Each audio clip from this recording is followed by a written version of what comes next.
안녕하십니까, 정영빈입니다. 한국 사회 이슈를 발굴하고 다양한 시선으로 분석해 합리적인 해결책을 모색하는 뉴스프리즘, 지금 시작합니다.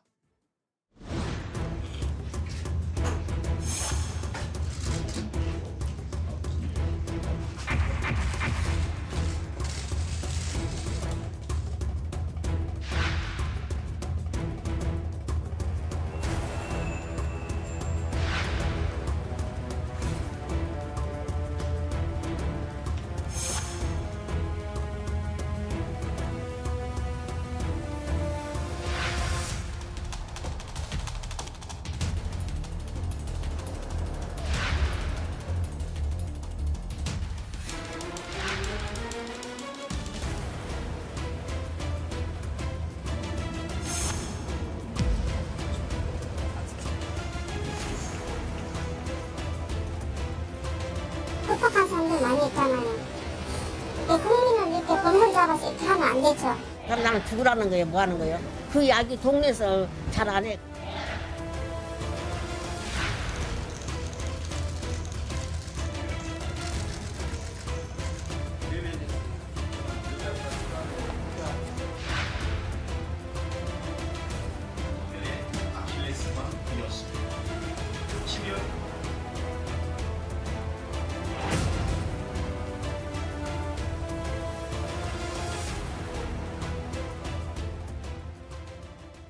윤석열 정부 집권 3년 차였던 지난해 2월, 정부는 의대 입학 정원 2,000명 증원을 골자로 한 의료개혁 추진을 선언했습니다. 의료계는 그야말로 발칵 뒤집혔습니다. 후폭풍은 거셌습니다. 일방적 증원이라는 반발 속에 제일 먼저 전공의들이 병원을 떠났고 의대생들은 잇따라 휴학을 선택했습니다. 의료 현장은 직격탄을 맞았고 피해는 고스란히 환자들에게 돌아왔습니다. 1년이 지난 지금 전공의와 의대생들은 아직 돌아오지 않았습니다. 그 사이 의료 현장의 혼란은 이제 병역과 입시 문제 등으로 맞물리며 더욱더 출구를 찾기 어려운 상황으로 내몰리고 있습니다. 먼저 문형민 기자가 보도합니다. 지난해 2월 6일 정부는 지역과 필수 의료를 살리겠다며 의대 정원을 늘리겠다고 발표했습니다. 2025 학년도부터 의과대학 정원을 2,000명 증원하여 현재 3,058명에서 5,058명으로 확대합니다. 정부의 일방적인 결정에 전공의들이 집단 사직에 나서면서 의정 갈등에 막이 올랐습니다. 그렇게 1년이라는 시간이 흘렀고 사직 전공의들은 여전히 돌아오지 않고 있습니다. 사직 레지던트 대상 올해 상반기 전공의 모집 결과 9,220명 중 2.2%만이 병원 복귀를 지원했습니다. 떠난 전공의들 절반가량은 일반의 재취업 등으로 생계를 이어가고 있습니다. 이러한 가운데 지난해 사직 전공의들은 올해부터 입영을 해야 하는데 이마저도 여의치 않습니다. 매년 입대하는 의무사관 후보생은 1,000명인데 올해는 3배가 넘는 3,300명이 입영 대상자가 돼섭니다. 인원이 많다 보니 정부는 2028년까지 4년간 나눠 입영시키고 입대를 기다리는 전공의들을 별도 관리하는 훈령을 개정한다는 방침. 전공의들은 최장 4년간 허송세월해야 할 판이라며 입대 시기는 자신들이 결정해야 한다고 맞섰습니다. 정부가 미필 사직 전공의 입대를 불법적으로 막으려 한다면 저희도 그에 상응하는 법적 조치 및 소송을 진행할 것입니다. 의정 갈등 여파로 피해를 보고 있는 건 대학병원들도 마찬가지. 부족한 의료 인력으로 수술과 입원 건수가 줄어들면서 전국 11곳에 달하는 국립대병원의 지난해 전체 손실액은 5,663억 원에 달합니다. 아시다시피 지금 충원이 안 되고 있는 거니까요. 어쨌든 그 손실이 너무 크니까 그런 부분이 상쇄가 안 되는 부분. 혼란은 교육 입시 현장으로도 번지고 있습니다. 서울대 정시합격자 235명 등이 대학 등록을 포기하고 다른 대학의 의학학 계열 등으로 진학을 택한 걸로 알려졌습니다. 내년도 의대 증원 규모가 사실상 이러한 문제들을 바로잡을 유일한 해결책인 상황. 정부가 각 대학 총장에게 일임하는 안까지 들고 왔지만 의료계가 호응할진 미지수입니다. 총장이 의과대학 정원을 정할 수 있는 근거가 과연 어디에 있는가? 의과대학이 가르칠 수 있는 영역, 그다음에 그 인원 수 이런 거를 도대체가 총장이 다 알아서 할 수 있을까?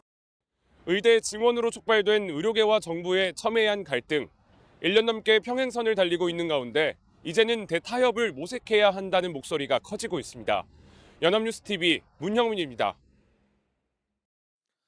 아픈 환자와 가족들은 여전히 수술 날짜를 제때 잡지 못해 불안감 속에 하루하루를 보내고 있습니다. 촌각을 다투는 중환자들마저도 응급실 뺑뺑이를 돌고 있습니다. 명절이나 주말에 아프지 말라는 인사말은 이제 뉴 노멀이 됐습니다. 의정 갈등이 시작된 이후 의료 현장에서 벌어지고 있는 현실은 김예림 기자가 전해드립니다. 의정 갈등 장기화로 의료 공백은 현실이 됐습니다. 의정 갈등이 시작된 작년 2월부터 7월까지 3,100여 명이 예년보다 초과 사망했다는 분석도 제기됐습니다. 응급 환자들이나 요양병원에서 상태가 악화된 환자들이 제때 치료를 받지 못해 사망한 것으로 추정됩니다. 시민들은 가장 중요한 것은 환자의 생명이라며 의정 갈등 장기화에 대해 우려를 표했습니다. 의사와 정부의 갈등 때문에 일반 시민들이 피해를 보는 게 좀 안타깝다고 생각합니다. 환자들의 목숨이 가장 중요한 거니까요. 어쨌든 그래서 빨리 그 갈등이 해결돼야 된다고 생각합니다. 의정 갈등 장기화로 인한 피로감도 적지 않은 상황. 최근 여론조사 결과에 따르면 국민 10명 중 7명이 의정 갈등으로 인해 스트레스와 피로감을 느낀다고 답한 것으로 나타났습니다. 시민들은 정부와 의료계 양측에 조속한 협의를 촉구했습니다. 국민이 있어야 의사도 있고 국민이 있어야 정부도 있잖아요. 그렇기 때문에 의사와 정부가 잘 절충을 해서 한 번씩 양보를 해서 정말 국민들을 위한 그러한 의료 정책이 나왔으면 좋겠어요. 정부와 의료계가 다시 잘 협의를 해가지고 좋은 방향으로 이끌어 나갔으면 좋겠고, 늘리는 거는 저도 찬성을 하는데 점차적으로 뭐 장기적인 플랜을 가지고 그렇게 했으면 하는 게. 의료 공백으로 인한 피해 파악을 위해 중환자 피해조사 기구부터 발족해야 한다는 목소리도 나오고 있습니다. 피해 조사가 준비가 돼야 그런 자료나 데이터를 갖고 두 번 다시 대한민국에서 응급실 뺑뺑이라든지 뭐 초과 사망이라든지 항암술 지원 등으로 인해서 환자와 가족들이 고통받고 있는 이런 전쟁보다 더한 이런 상황들을 막을 수 있는 그 기초가 되지 않겠습니까? 정부와 의료계가 평행선을 달리는 사이 환자와 환자 가족들의 기다림만 속절없이 길어지고 있습니다. 연합뉴스TV 김예리입니다. 지난 1년간 의정 갈등으로 인한 의료 공백을 메우기 위해 투입된 세금은 무려 3조 3천억 원. 더불어민주당 안도걸 의원이 보건복지부와 국민건강보험공단으로부터 제출받은 자료에 따르면 응급 환자와 중증 환자 신속 배정, 응급실 진찰료 지원 등 비상진료 체계 운영을 위해서만 많은 돈이 들어갔습니다.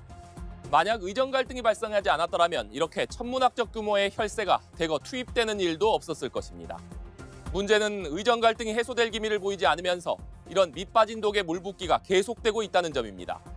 세금을 얼마나 더 많이 투입해야 할지 가늠하기도 쉽지 않은 상황인데, 더 큰 문제는 이렇게 많은 혈세를 쓰고서도 지방의 의료 시스템은 붕괴 직전까지 내몰리고 있다는 것입니다. 그렇지 않아도 우리나라에서 수도권과 지방 사이 의료 불균형은 고질적인 문제였는데, 의정 갈등 장기화로 지방의 의료 시스템은 아예 벼랑 끝까지 내몰리고 있습니다. 전공의 이탈로 전문의 수요가 크게 늘어나자 서울을 비롯해 수도권에 있는 대형 병원들이 지방에서 근무하던 전문의들을 블랙홀처럼 빨아들이고 있기 때문입니다. 실제 지난 2023년 4분기와 지난해 4분기 전국의 상급 종합병원 전문의 숫자를 비교해 봤을 때 경기도의 경우 14% 넘게 전문의 숫자가 늘어났지만 충남은 50% 가까이 감소했고 전남도 11%나 전문의 숫자가 줄어든 것으로 확인됐습니다. 여기다 전공의들이 수련병원을 대거 떠나면서 전문의 자격시험 응시자가 급감한 탓에 올해 국내 전문의 자격시험 합격자는 500여 명, 지난해 19% 수준에 그친 것으로 집계됐습니다. 정리하자면 수도권 병원의 전공의들이 빠진 자리를 지방에서 근무하던 전문의들이 채우고 전문의 자격을 얻는 의사 숫자 자체는 크게 줄면서 지방에는 전공의도 전문의도 부족한 현실에 맞닥뜨리고 있는 것입니다. 지역 의사 부족의 여파는 24시간 열려 있어야 할 응급실에서부터 나타나고 있습니다. 강원도 속초의료원과 세종 충남대병원 응급실 등은 이미 단축 운영에 들어가는 등 의정 갈등에 직격탄을 맞은 상태입니다.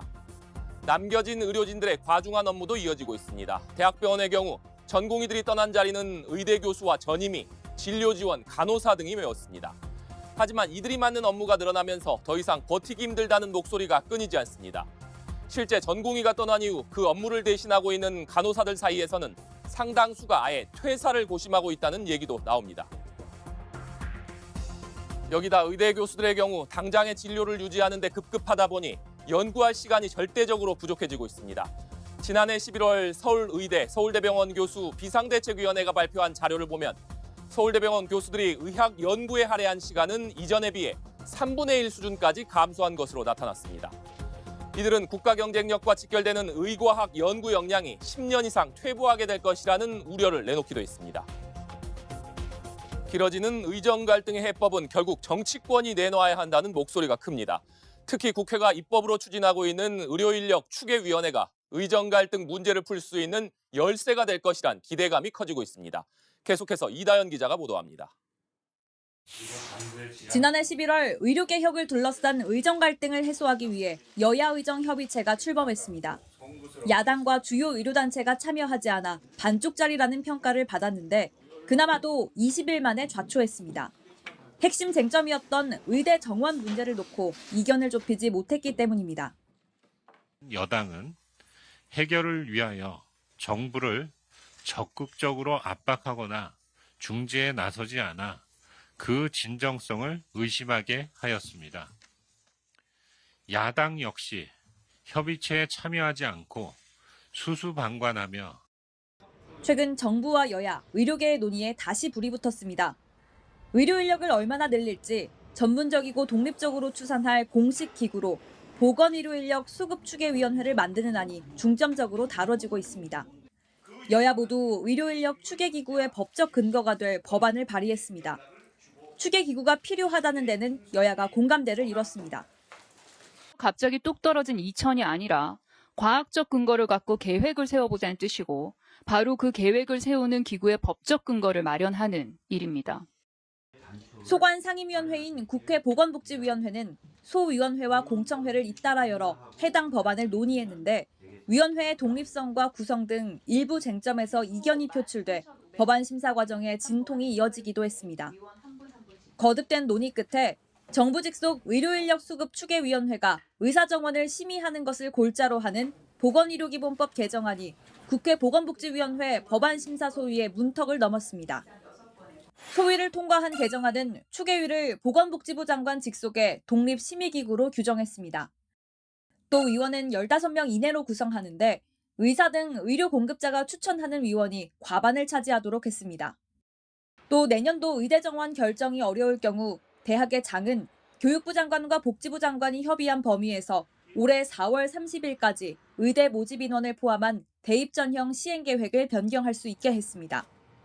의료계 의견을 최대한 반영하려고 애를 썼고 그래서 수차례 목소리 듣는 기회도 가졌는데 취지는 수급추계위원회가 본래의 기능을 할 수 있도록 만드는 게 가장 우선적이고 의정 갈등 1년, 의료인력 추계기구를 설치하기 위한 법안 논의에 이목이 쏠립니다.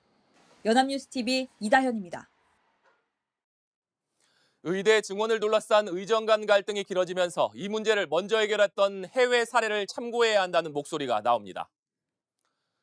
가장 많이 거론되는 나라가 바로 일본입니다.